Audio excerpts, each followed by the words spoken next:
later today, from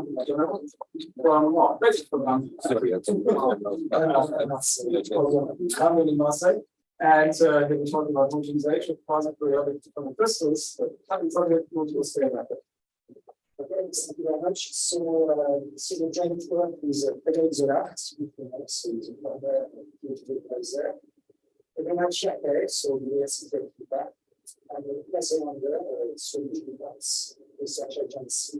Actually, I started to work on these questions back in 1997, 25 years ago, quarter of a century, and then so outline of the page. I'm a physicist, so I'm not going to disguise myself into a mathematician. Okay? So there won't be perhaps also reader that some of you might expect, but at least there will be some nice illustrations and a bit of art. So survey and mosaic crystals, material, physical, mathematical sciences, and of course, the name of Sir Roger Penrose will pop up.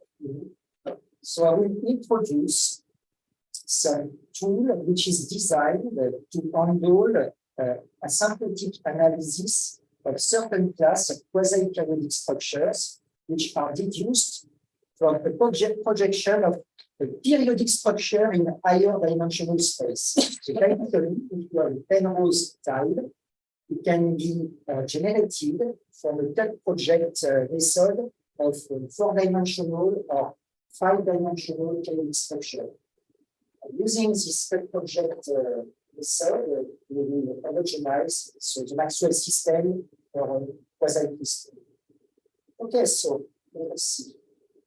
So many people did some great work on quasi-crystals, but just one guy, Dan Cheshman, got a big prize.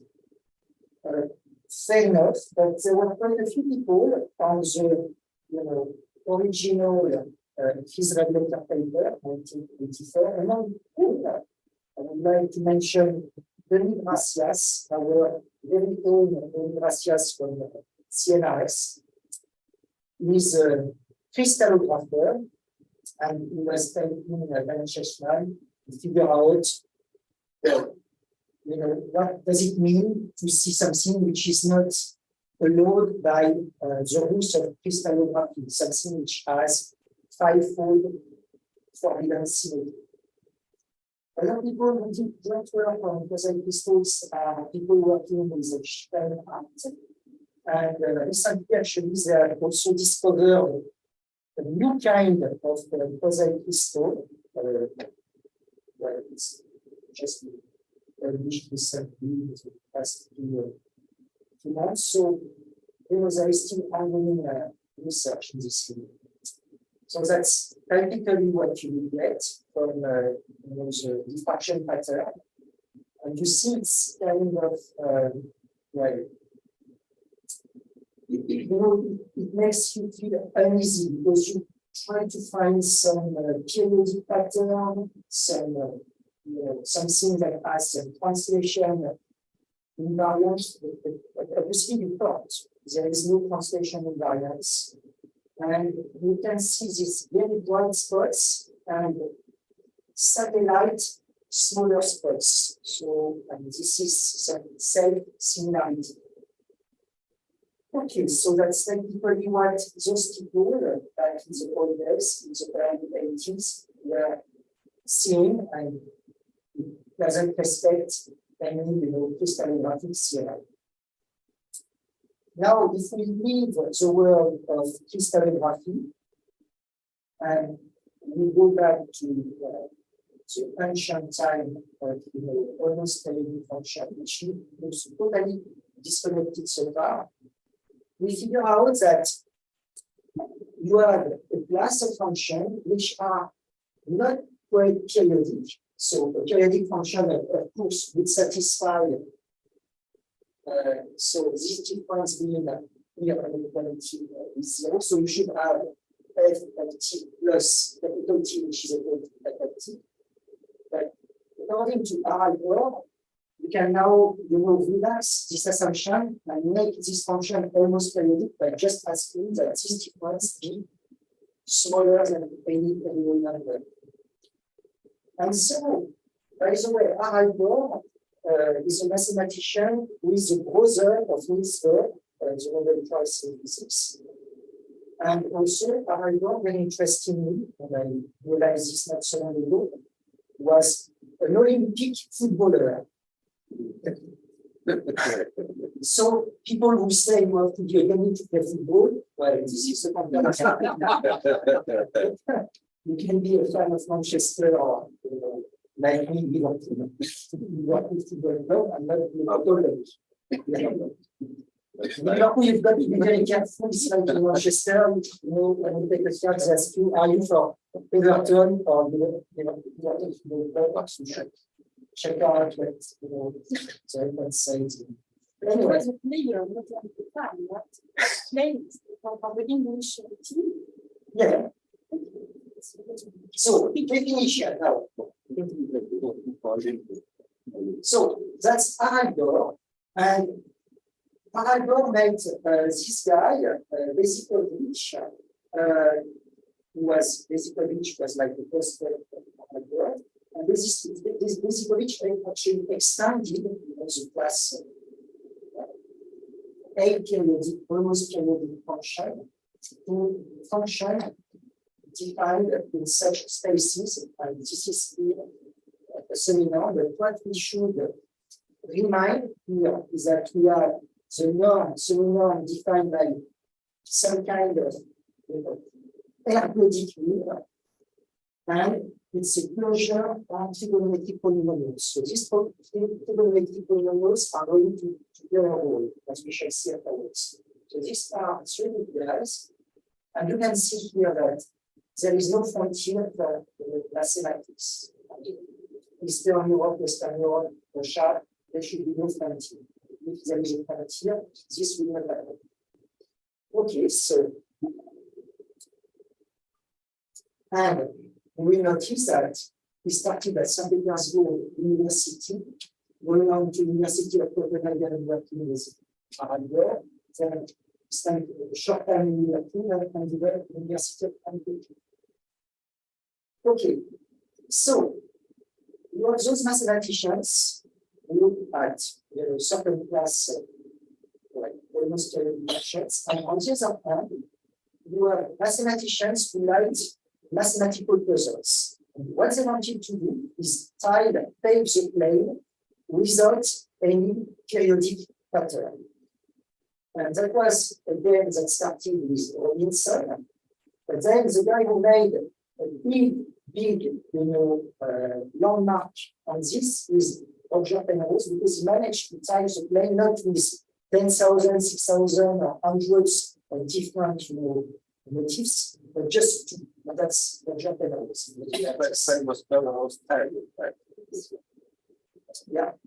And look, what is very interesting is that he publishes in, almost popular science magazines. So it's something that a high school student could solve. You don't need to have, a doctorate in mathematics to solve out this problem. Just need to be a genius. And you can see that Gardner, is famous for mathematical games, playing with this as well. Okay, but then something happened is that Hammer and Mary realized that you can also generate this kind of aperiodic tiles, almost periodic tiles of the plane by a cut projection. And that was really moving on to something else. So lifting the quasi-periodic structure to higher dimensional space where everything is periodic. And we have our own very own Guenneau who formulated this in a very simple way in the Journal of Physics. But otherwise, that's really the first paper in this field. So that's the Penrose guide. And this Penrose guide can be generated by just two motifs or in a different approach by a cut project. And we can find this in Islamic arts, so in the art world, people were already doing such things without all the mathematical support, just by being better. Roger panels. And so, despite their lack of transaction in symmetry, penrose-styrene may have both convection symmetry and five-rotation symmetry. And as we know, the crystallographic theorem tells you that you can have only 2, 3, 4, or 6, symmetries. So the floor is really the penrose style. You can see the two motifs, and so it's it is. That's a guy. Closer to my heart, you have the mountain Saint-Victoire, so you have Marseille, you have Aix-Marseille, and you have Paul Cézanne. And so when Paul Cézanne was painting Mountain Saint-Victoire, or doing some paintings actually in the Gestapo in Marseille, he was respecting, this gold number rule between, perspective ratio, And so now we introduce this gold number, which is also present in the Leonardo da Vinci paintings. So it's solution to this quadratic equation. So it's an irrational number, but it's not any irrational number. It's an algebraic irrational number. So not transcendental, not pi, not e. So this means that it's solution of a polynomial equation. And besides from that, the degree is given by the degree of the polynomial, it's 2. And what is very important is that this is the worst kind of irrational number in terms of being approximated by the sequence of rational numbers. So the sequence of rational numbers which will converge at a very slow rate. And this is what saves us. We are here in this room because of the Cam's theorem, or Arnold-Mozer's theorem. And we all know that there is this kind of golden number, involved in angular frequency in the moon, sun, earth system. And if it was a unique number, a transcendental number, these objects are collapsing into each other. We have these. So this number is everywhere in nature, and you find it notably as a limit of the ratio of two successive numbers in the Fibonacci sequence. 1, 2, 3. So you always add up. So 2 plus 3 is 5. 3.5 is 8, so the following one is 17, and so on and so forth. So, okay, so we have matrices, we have the golden number, and we have the Fibonacci sequence, which is essentially a sequence approximating this golden number in the following fashion. I didn't know that it's going to show actually so Yeah, because it's just taking the various areas, for instance, in Mona Lisa, okay? And so if you take the ratio of the areas, well, it's very close to 2. And you find this also in the sunflower, in many things in nature. It turns out that this is something that pops up, and but maybe also it's people forcing the golden number into it, or maybe not. It's just because it's good for our eyes to have this kind of perspective.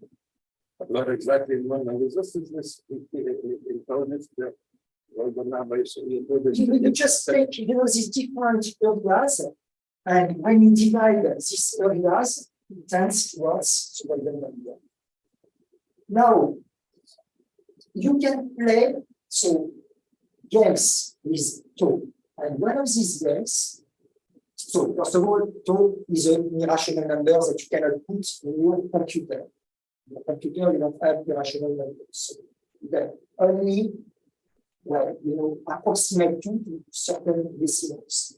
But if you want to build some kind of beautiful structures, one way is that you go to here, the 12-dimensional space, and you have something which is periodic, with a lattice of rows, and then that you cut project, and when you cut project there, it allows you to generate very intricate structures. So it doesn't look like it, but here it's a basic cell. So it's an elementary cell of metamaterial, and this elementary cell consists of 10,000 roots. And so if you pick this area, this volume, then you get this kind of motif, but each rod, each red seam is actually already something which is intricated in such a way that you create at the small microscopic level some chirality.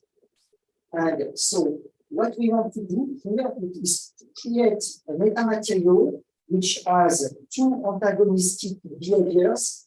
We want it to be chiral, so to reflect some chiral elasticity, so it's within the framework of micropolar elasticity, but also we want it to be effectively isotropic, that's a long wave unit.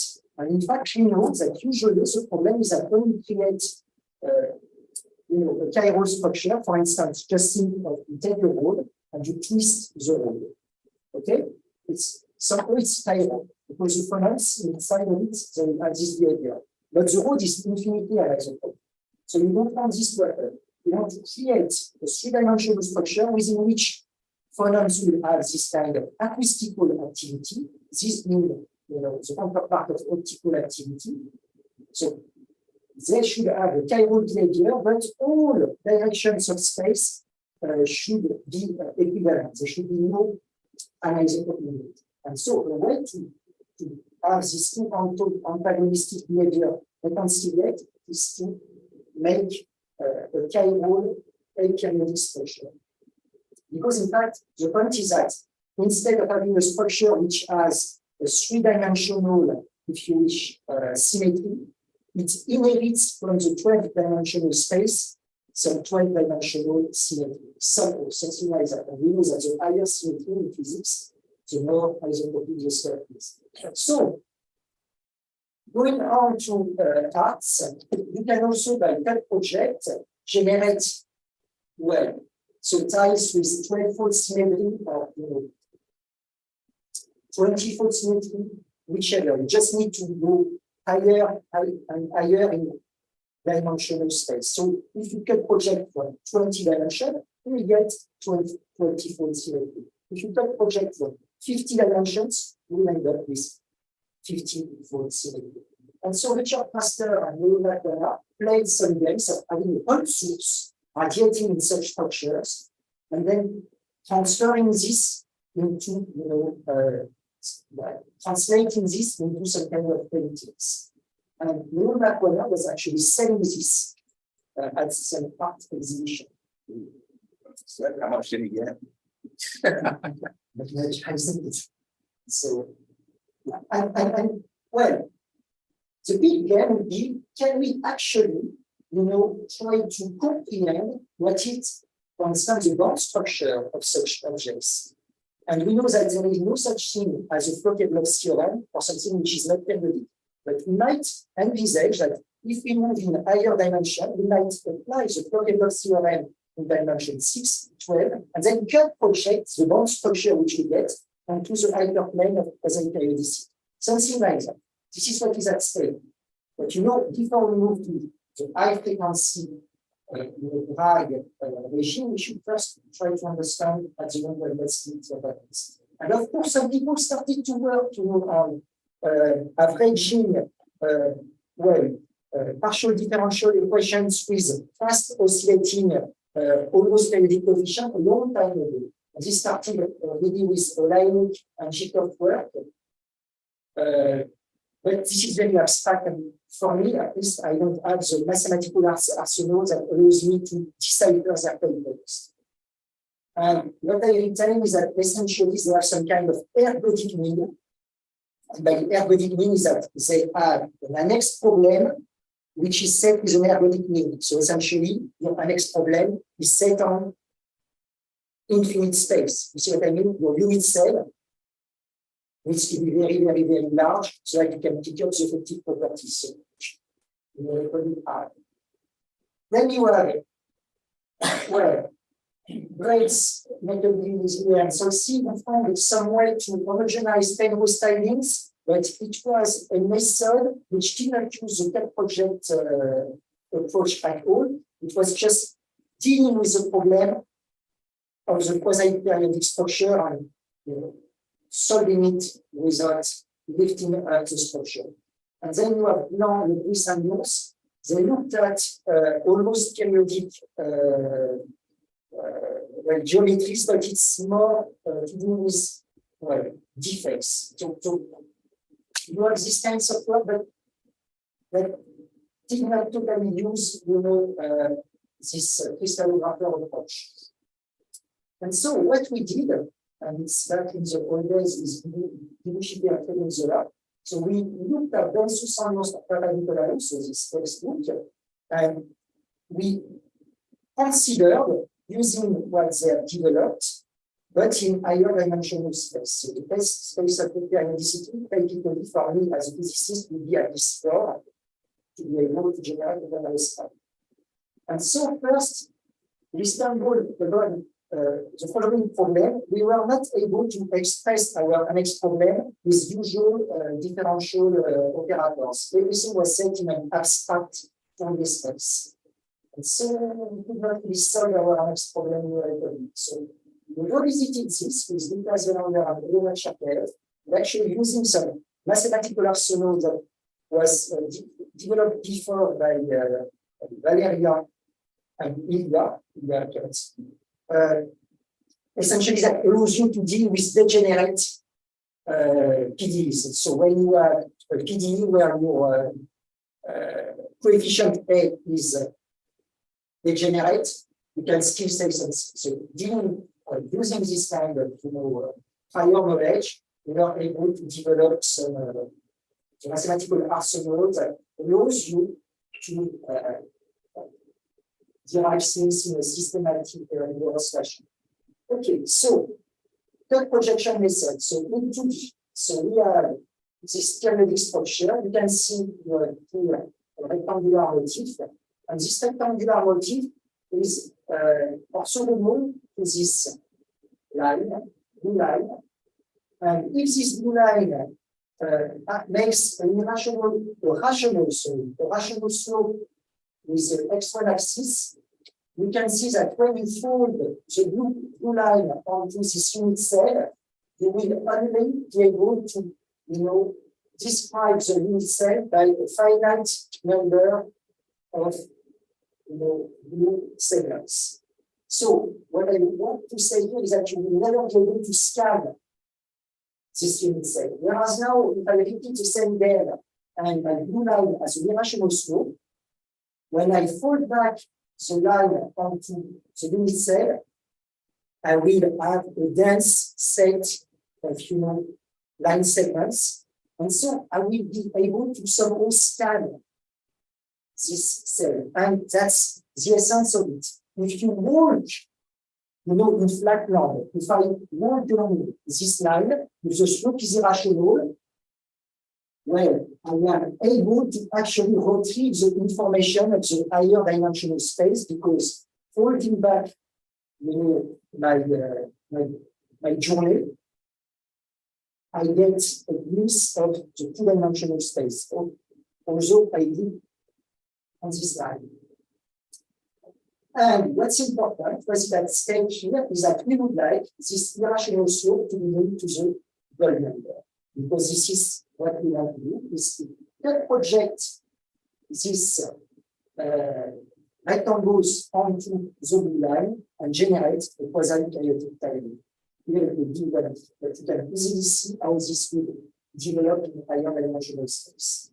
So here, for instance, if you look at this diffraction pattern, you will notice that the successive big spots have a ratio which is close to the golden number. Here it's a continuous fraction approximation. So successive spots are at a distance infinitive by 2. So this is how people get a glimpse of the fact that it comes from a higher dimensional space and the irrational slope of the hyperplane should be good. So here, this is how you generate your Penrose style. So you are in a 5-dimensional space, and what you do is that, so you have here, so this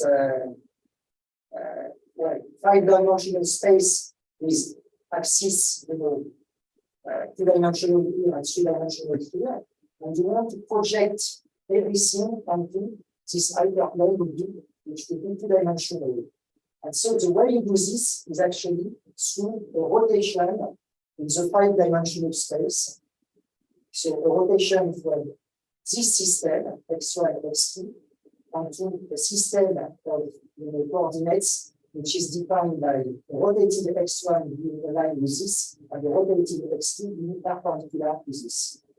And this is essentially what it says, this matrix, is that you express the system of coordinates x1, x2 in terms of the rotated system of coordinates. Let's call it here it's 5. And so crystallographers are able to visualize this from the diffraction pattern, and you will notice here that you have this 5, which is related to the 5-pole symmetry.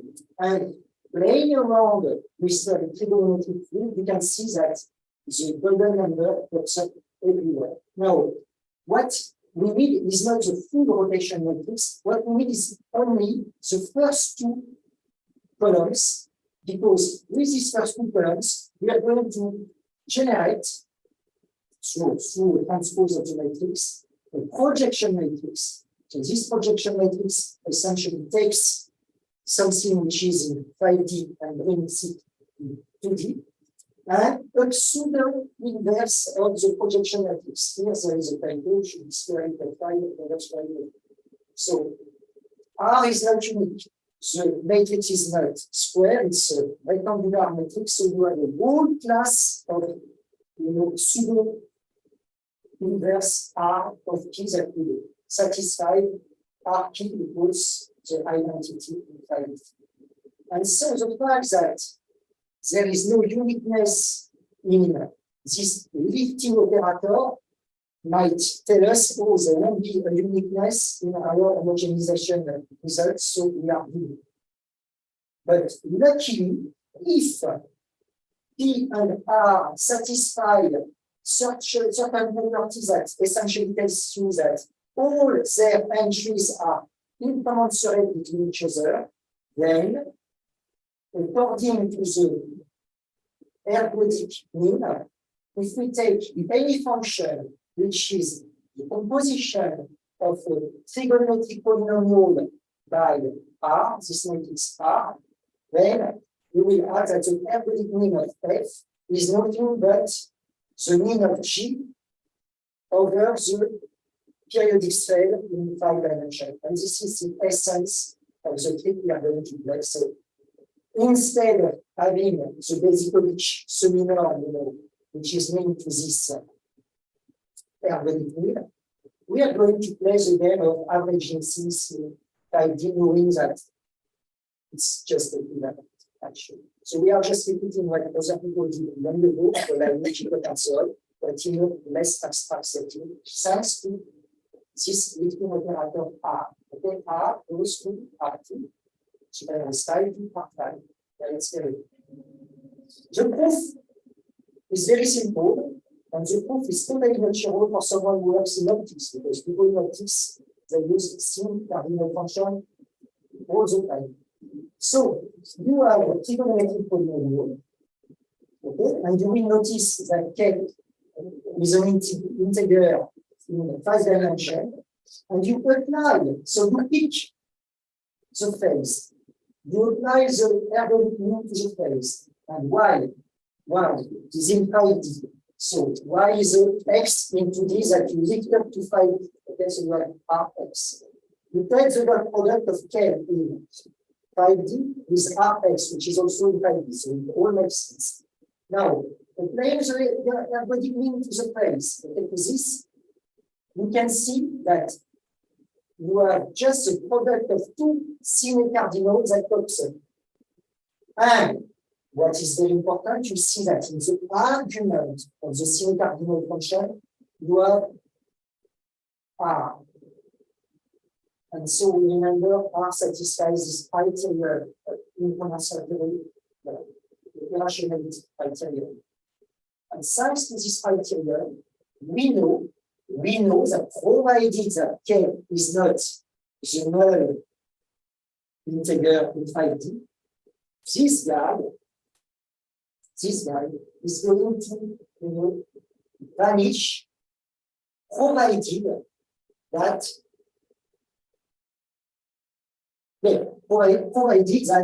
K is different from 0.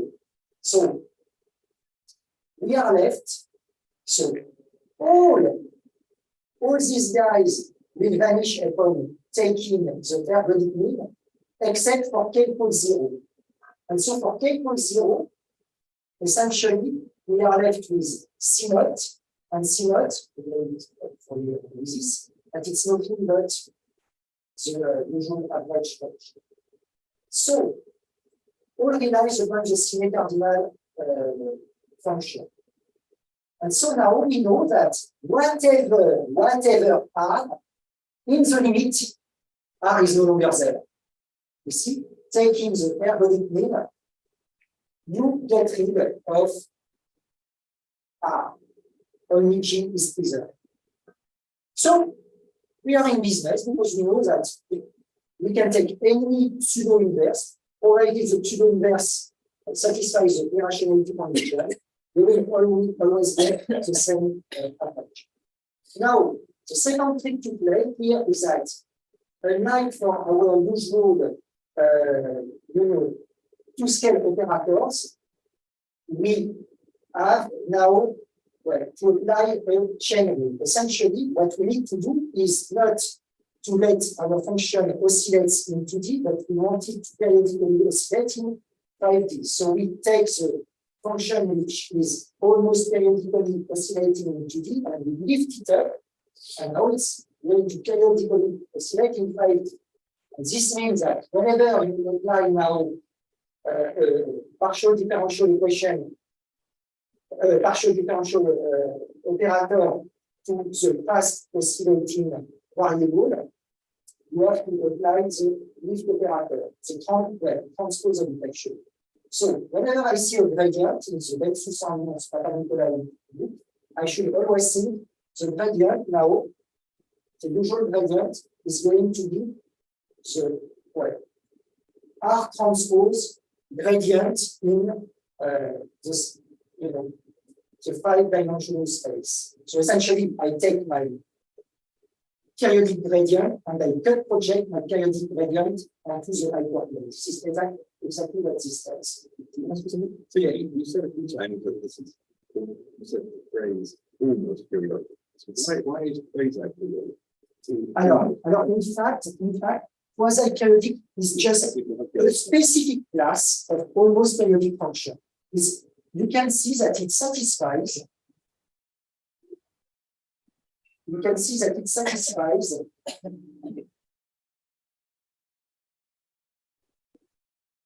This kind of a quasi-periodic function is a subclass of functions which are in basically space. Okay, so it's just more specific. Okay, so I was thinking that maybe in this definition, I was thinking absolutely smooth. So now you're young. Yes. Okay. And this epsilon has nothing to do with the epsilon that they are disconnected. Right. So now we are here. We are just defining our usual, differential operators, so gradient, divergence, and curve, by replacing each gradient by R transpose of gradient. So bear in mind, here your gradient, it's a 5-component vector, okay? You have d by dy1, d by dy2, d by dy3, d by dy4, d by dy5. and then you apply the matrix R, so that now it gives you a two-component gradient. This is what it does. Okay. Second thing which we need to bear in mind is that A is a non-periodic function. Well, a subclass of a non-periodic function. So it's what will be in your divergence A graph. This is your you can be your permittivity, your shear modulus, your density, whatever. And what you do is that, like I said before, you take this almost periodic thing and you lift it up. Okay, so you apply this lifting operator R, where now it's oscillating periodically in higher dimensional space. And so you should also apply this to your asymptotic expansion. So now you have a slow variable and the fast oscillating variable. And whenever you see an X over eta and then 6 only, you apply the lifting operator. So two things. Whenever I have a differential operator, I have R transpose in front, and whenever I have a fast oscillating parameter, I have R in front. This you agree that you cannot really use it in terms of lifting approach for general understanding. No, it has to be the project. So, but actually, if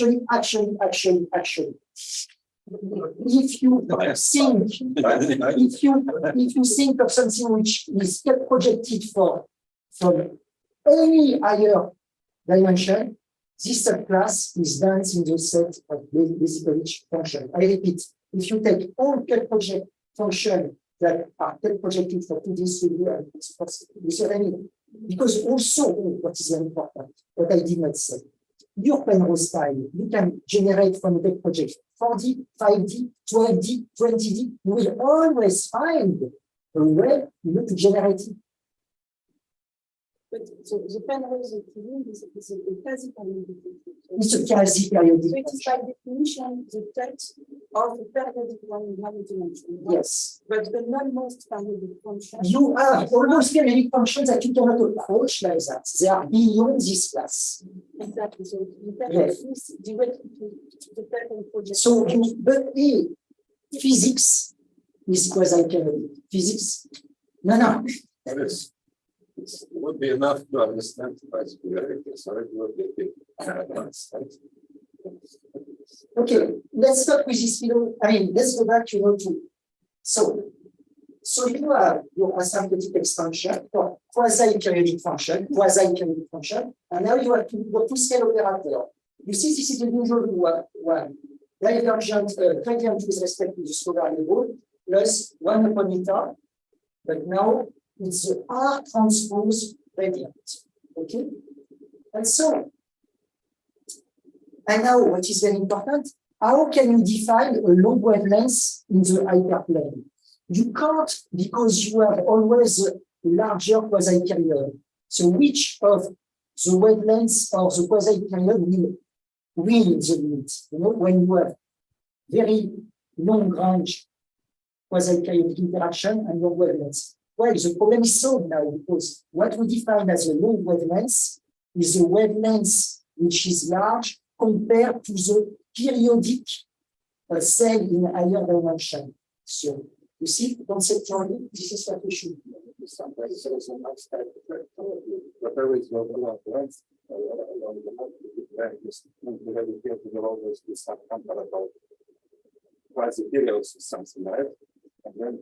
Yeah, but here, look, when moving into the higher dimension space, there is not this problem, because it's fixed, your periodicity. So, and you see that it's not a model, because this kind of cherries, they are actually, how do we generate them? We take a cylinder, dimension 6 dimension cylinder.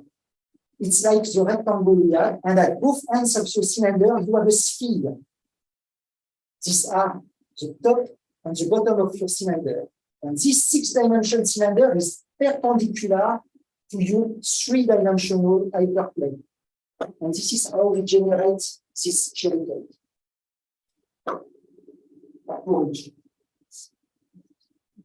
We have the algorithm, and we will make the algorithm, it's just a small matrix routine.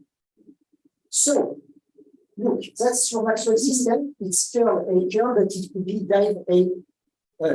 divergence A graph. And okay, you have some radiation condition because we know what was the guess. Silver-Muller radiation condition essentially tells you that waves which are scatter the waves is behave by a plane wave when you are far enough from the object. So we just focus on this. And what we want to do is take the asymptotic expansion of our magnetic field, which is a three-component vector. So that's a three-component variable. That's a three-component variable, and we lift it up in 60. And we apply exactly what we see in the So we define, our limit listed operator. So instead of writing curl each time, I just write this capital K. And what we get in the limit is exactly what we will get with divergence general, is that we have at the order 1 over meter square, this curl y h naught, which tells us that h naught will not depend upon the price value. This is what it tells. Then we have something at the order and we have something at the order 1. This the last one will give us a homogenized equation. And so then we just use the usual machinery. So upper the equation is this. So instead of having the variable as usual, we put the R, it's a project there. And we have this lemma. That's a curl of H naught. Well, let's say curl y of H naught is 3. And so this is very easy to see. We take the equation, we multiply this equation by the conjugate of H naught, then integration by part. We know that epsilon in physics is always greater than 1. Okay, we have no sign shifting condition there. And so this is positive. Therefore, almost everywhere, we have that the curl of H naught is 0. To be able to say that H naught only depends on X, we also need to control the divergence. And divergence, what do we do? We take big equation here, and we know that the divergence of the curl is null. So we use this kind of thing, except that now it's a cut project divergence of the cut project curl, which is null. So we take the divergence of the whole expression, and well, we often get this. And essentially, it's just playing around with the usual vector identities. So we have the curl and the divergence which are both 0. So we know that H naught should only depend upon the macroscopic variable. Now there is a little trick because this is no longer true for E, because we know this from physics. There is no magnetism, so the magnetic field is divergence field. But the divergence of E is not null. It's the divergence of epsilon E, which is null, this constitution rule. So this will, this will. So we assume that the magnetic electric field oscillate in unison. We cannot imagine that the electric field oscillates quasi-periodically and the magnetic field oscillates periodically, and vice versa. You have to oscillate in unison. That's a fact. This is not so rigorous, but physically I know that this should happen. Okay, so we know something like that. Also, something like that. It's that from the first Maxwell equation, we have a link between the divergence of E and the curl of H. But since we have this linking process, so it's no longer just the curl of H, it's the curl of H naught plus the curl R of H naught. So it's just from the hierarchy of equation we get from the first Maxwell equation. So we say that E should be in this form, and that E should be curve-free, but the divergence of E is not zero. It's a divergence of X E, which is zero. And so, because of that, we will get the next problem. This is the essence of our next problem. This is very nice. Okay, so we know that E naught will depend both on X and Y because the divergence of the naught is not zero. And therefore, to homogenize E naught, we need to take an average over Y. This is interesting. And then something which makes sense is to say, that E naught and E on, so the homogenized field, should be related in this fashion. So E naught is just the same as E homogeneous, well, up to the corrector factor, so the usual corrector matrix. And this corrector matrix, which depends on the multi-potential scalar P, is given by this next problem, which is just recasting divergence of epsilon E naught. Okay, so we want to precise the link between E on and H naught. So, like I said before, the term of H naught and its divergence are null. So H naught only depends on X, so there is no need to take an average over Y. And like that. Now we have this. We can state that H naught of X is H homogenized of X, because there is no one variable. And we would like to have this equation, which is what we would expect from the Maxwell equation.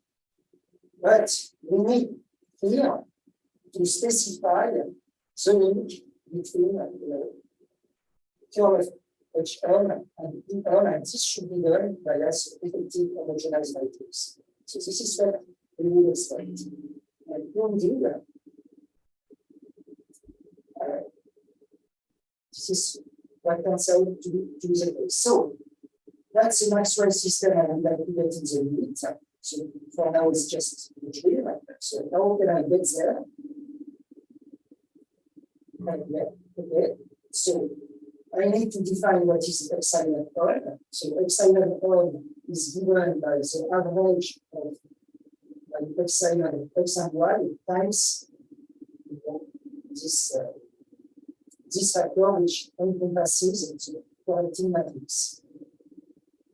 Okay, so outside of my spectrum object, epsilon effective is just vacuum. So I have my body and outside of the body I have just vacuum. And V is given by the solution to this annex equation, which is posed on the higher dimensional cell. You see, Y has 6 alternative. Okay, so this equation set in higher differential. yeah, But the derivative it's infinitely anisotropic. It's degenerate, but there is still here cannot see and various initialize, and essentially says we can do such thing. I mean, Patrick Joly also works in anisotropic, extremely anisotropic symbolic spaces, doesn't it? You just have to be a little bit careful. They have a function within that, right? In fact, if you want to reassure yourself, you can regularize this by adding a little perturbation. You don't actually. And then you take this little perturbation, you find a solution, and you let this perturbation tend towards zero. And actually, the numerical solution you get for this thing which has been regularized will tend towards the solution of this in L2 steps. It's all in the preprint, actually. These things, if you look at the preprint, which has been there for 5, 6 years. Yeah. But also in the paper we have with Elena and Niklas, we have a little Elena that also shows the alternative point of view, which is to regularize this by having a strong information, and it shows that the convergence, there is convergence of the solution to the curvature of the next problem towards this point. Everything is set as this point, whichever way you want to do it. But numerically, you might see, yeah, if we save order, it will add something then the implicit. Let's give you that. Then we had sometimes seminars, but it's given that there was like key assumption, right, which had to be checked on the very special example, right? And then we put some other sets of examples and we just checked, but I think we probably have seen that. Yes, absolutely. And again, I refer to the because component of the English software, people are forced to see it in the projection. Absolutely. And if you look at the preprint, we are, I mean, there is like a map which is one page long, where you mention absolutely. You know, I mean, physics is right. So I just try to show you the machinery. So what you do is that, you know, you take this very long expression and you apply the usual packaging. And when you see these original things, straight down you think, oh, there's going to be some kind of Stokes or divergence theorem where I, you know, integrate over the unit cell, but since I have the anti-periodicity of the normal on the opposite side of the cell, since, well, cancelled. And so this is essentially what was here. And due to that, essentially, so we have these two terms, you know, curl of H1 and curl of H2 that vanish. And we are left with this. This is essentially this the question that we need to work out the homogenized system. And it's going back to the question 11, which was actually stating what was the relationship between H and P. So you start from the relationship of P eta and curl H eta, and then you apply the equations. This is what I mean, you can see it from the two-step convergence straight. If you take, you know, the limit of curl H eta, the two-step limit is just this. And so I think that was to be the limits. And it's two-step convergence is immediate. And so we end up with this, plugging this in the previous equation. And this is exactly if you interchange curl and integral. So this is exactly your curl of E. And since H is special, so we get the multiplication. And why don't you add some kind of answer here, approximately? It's because there is no magnetism. So if we consider magnetic medium, here we add a okay, so this is what we are. Then remembering this bit, plugging this into the final equation, we finally get this. So it's just essentially remembering that the curl X of E can be recast in this way. Okay, you see the thing here. Okay, so you get the curl X of this guy. So you need to add epsilon term on the other side, okay. Now we want to apply this to problems that we can solve in practice. So this is a one-dimensional problem, and we have a multi-layer crystal which follows the Fibonacci layer.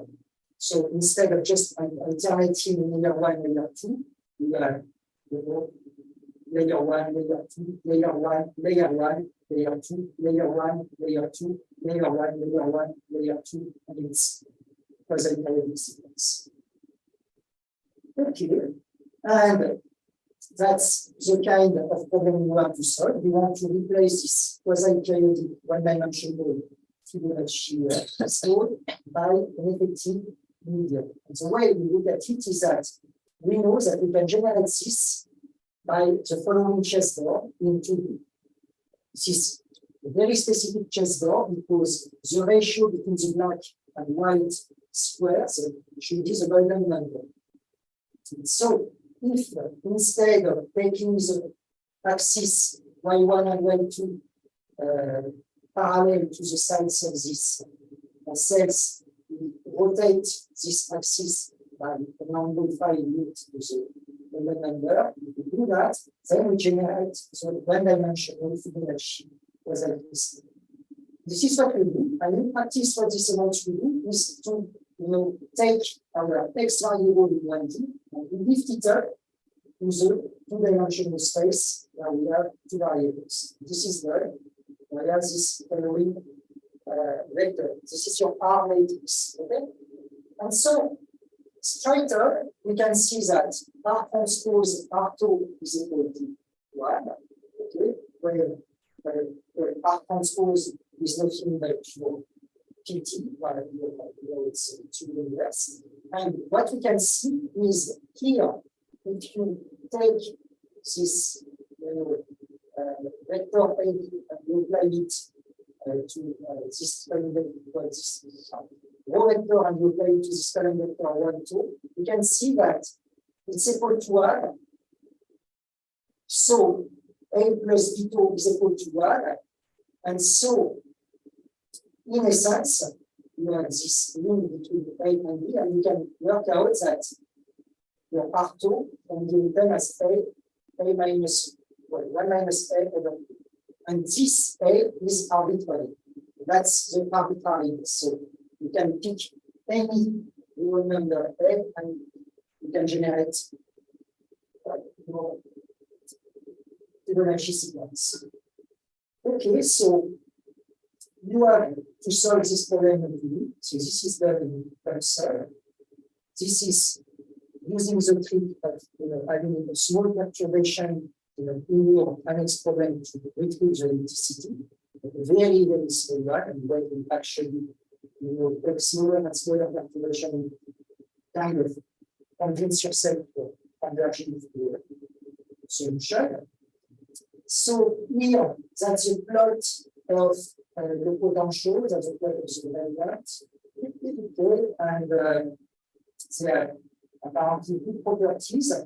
And if we solve the problem, so here, one is just one basis vector. If you solve this problem, and you generate your epsilon effective through the averaging of epsilon times the identity final as the project gradient applied to UI, you work out that it's nothing but this, and you are absolutely not astonished because it's just the result you would get by averaging things with an harmonic mode.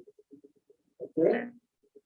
So this is along the direction of quasi-periodicity, and now if you look at the averaging along, the direction of where the linears are constant, there is no variation of L. Just retrieve the usual mean. Okay, so essentially, what we have found here is that our homogenized permittivity tensor is given by the usual geometric and arithmetic mean, but they are not periodic, they are just defined in a higher dimensional space. Okay. And very importantly, this matrix R2 doesn't put into the results, so we are safe. Because otherwise, there will be this arbitrariness. So, you have the following papers. You have, like I said before, other papers and this kind of media. We have also developed this method for reiterated homogenization. So now we have many scales. You can actually have a infinite number of scales and you can still homogenize it. Okay. And we have also done this for a nonlinear elastic system. Now I would like to mention that this kind of lifting operator might be a way to also revisit the work of Ring Davis and Richard Pascal. So it's a great work. So they are the Fibonacci sequence. It's not layers, it's inside the waveguide, let's say. And what they do is that they have this quasi-periodic waveguide, and there is a reflection symmetry in the middle of it, and this reflection symmetry allows them to have a defect in the middle, and associated to this defect, you have an edge mode. And this is absolutely amazing because starting from their work, now we can revisit all this theory of topological crystals, moving into quasi-periodic topological crystals, or topological quasi-crystals. And the way they generated the results was actually to stay in 1D, but do some recursive algorithm based on the Fibonacci sequence that we could perhaps adapt, the floating block theory and revisit their stuff from the 2D point of view, and take projecting what we understand of the edge mode into the 1D waveguide. Another thing that we want to do is to understand this numerical work we've done with the group of Martin Wellander and way back, but now again also applying the floating block theory. So what we did in this work was essentially we consider larger and larger elementary cell to kind of figure out what would be the effective properties. We ended up with a cell which had 300,000 parrots, and we had to stop there because the IT didn't have enough computational resources for us to get the number one. And so one way to solve this problem is to lift up this problem in higher dimensional space, apply the prototype theory there, sample, figure out things, and project that and stream. This is actually what we developed. And thank you very much for your attention. So you have a point that's yeah, yes, that's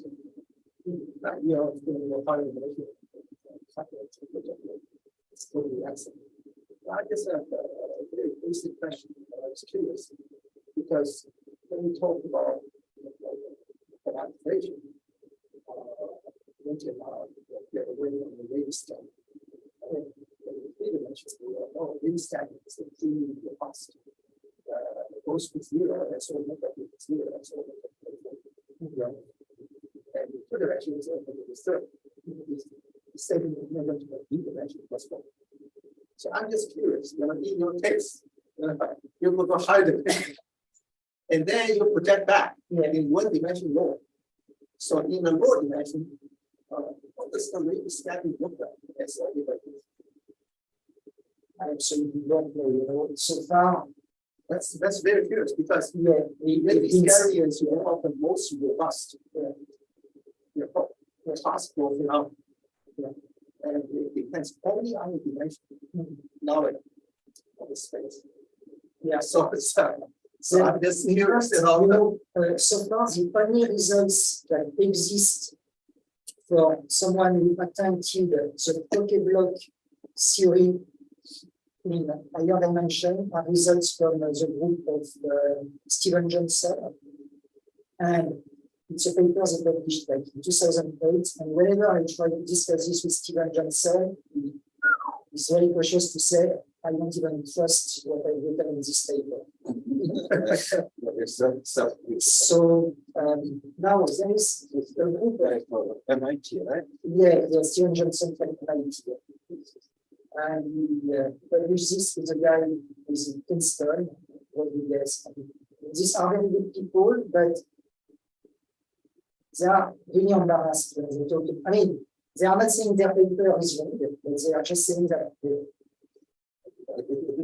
there is no theorem. That's the point. In fact, they apply numerically, what they think should be a theorem, but the theorem is not understood. Would that be some fractional dimension or make it to something? Yeah. I mean, there are lots of kinds of things. We need to figure out the local density of state, so diffraction problem versus eigenvalue. I mean, all this remains to be done. But at some point, you need to dive into it and try to do something. So this is what we have done here. trying to take larger and larger approximate. So what we did was we have a unit cell with 10,000 rows. We apply the Floquet-Bloch theory. We get one diagram. Then we take a larger cell. We apply the Floquet-Bloch, and we see that the curves kind of converge to something. But then we have to stop at the order 5 approximate because the cell is so, so large already that it contains so many rows. And how fast does it converge? We know that the convergence is slow because of the world number. So do you need to go to the approximate line? But here, you have already seen that there are some kind of, there is some kind of stability. Because some people, like Elena, have looked at similar things, so to block the spectrum of 1D quasi-periodic chains, and they can see that there is some kind of metastable stop-downs and turns that when they add, let's say, when they look at larger and larger rational approximate, my recollection is that you can see larger and larger number of stop-downs appearing in your Venn diagram. So the Venn diagram is the Venn diagram converging towards something in the middle first. Because if it doesn't, then there is no Floquet-Bloch theorem available. If you believe there is a very for large supercells, some kind of convergence towards what it should be in the limit.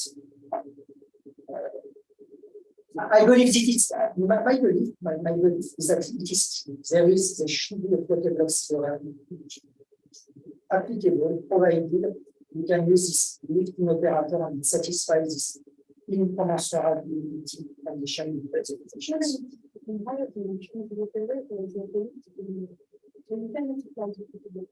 You can add this little penalty there.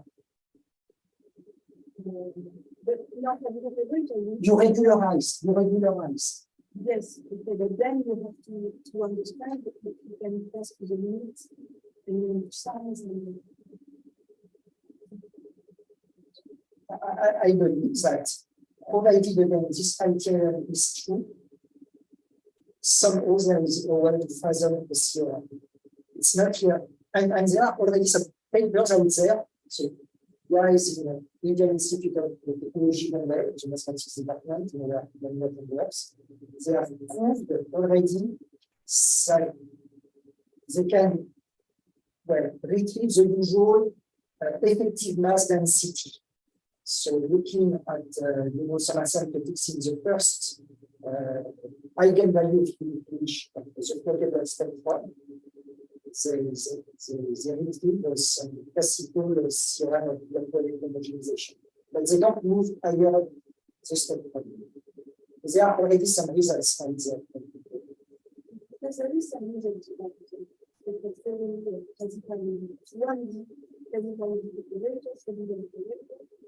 and it seems that the spectrum is really good.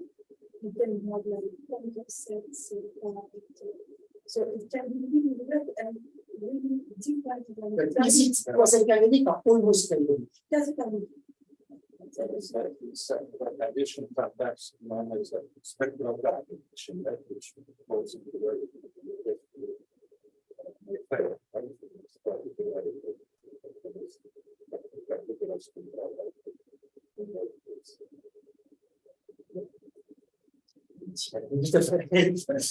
But I mean, really, we were working on. Yeah, that's these are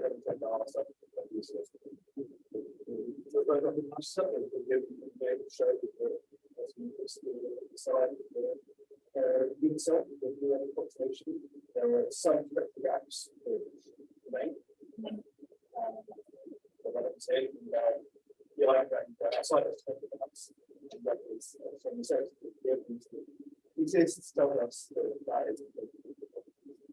my understanding, what we would like to see is actually, is there a way to define the first acoustic branch? Because you need the first acoustic branch, to get at least some,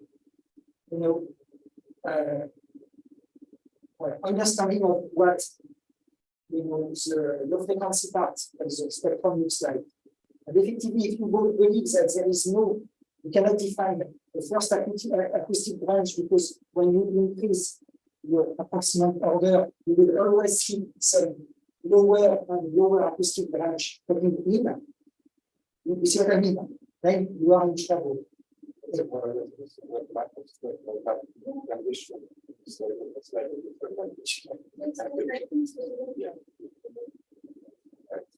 But it's just open the question, okay? We agree that you cannot say. You just don't know. It's fascinating history, right? Line classes of the people more about this kind of quasi-periodic pattern, and this pattern project was actually coincidentally it could make it 20 minutes in the cell analysis seminar. The talk starts. I look at the pattern project sense overview and definitions. Blah, blah, blah. In the abstract cell, this pattern project method appears in the dynamical system between the harmonic analysis, the time approximation, blah, blah, blah. Yes, it's I think really quite right. I have to trace the history, right? Like in general sense. No, in my own experience, the first papers from this makers were seen on this technique.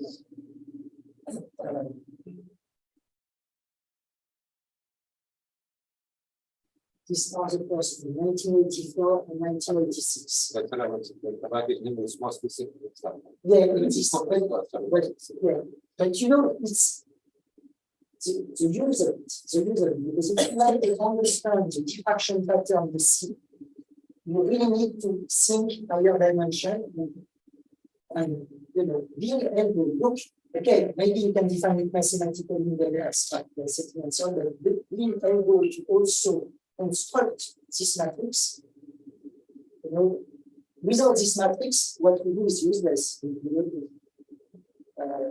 We can just go back to aligning G-prop and the subject. Then in this one, I very much also be overview. Oh, and you have Koslov. As well. In 1977, Koslov also published a paper on the topic that I should have also Koslov and foundations of stochastic homogenization, right?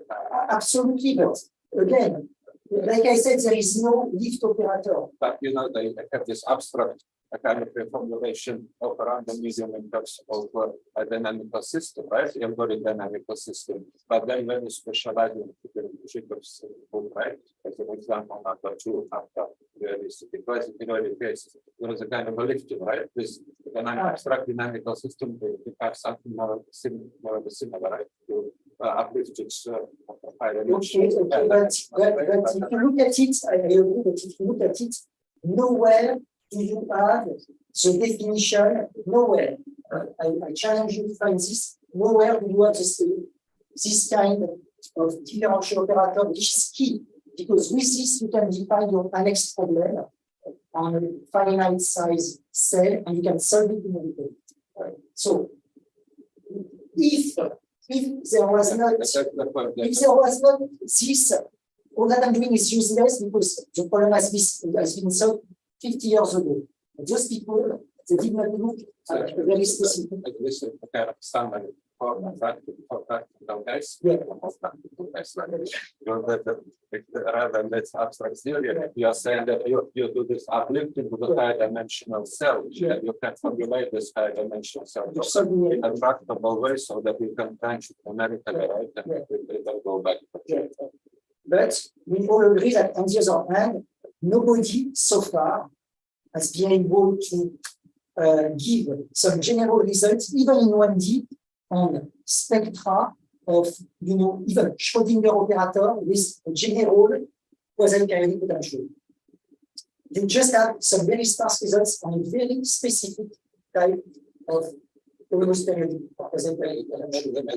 Now, I have this abstract the cell problem, right, in the probability space, which would be kind of the same abstract problem in this uplifted things, but not clear what to do with the same state maps. You are left again with a bit more explicit way and not only say something, but even implement it. just that you can implement your finite element The package. situation behind is that instead of naive following up and taking the limit, right, of the large size, you exploit some kind of almost periodicity or something, and you state that in a right direction where this high-dimensional single cell already captures all this quasi-periodic. Those events, otherwise you could also say earlier that you can recognize the stochastic with a convergence of Michaelich and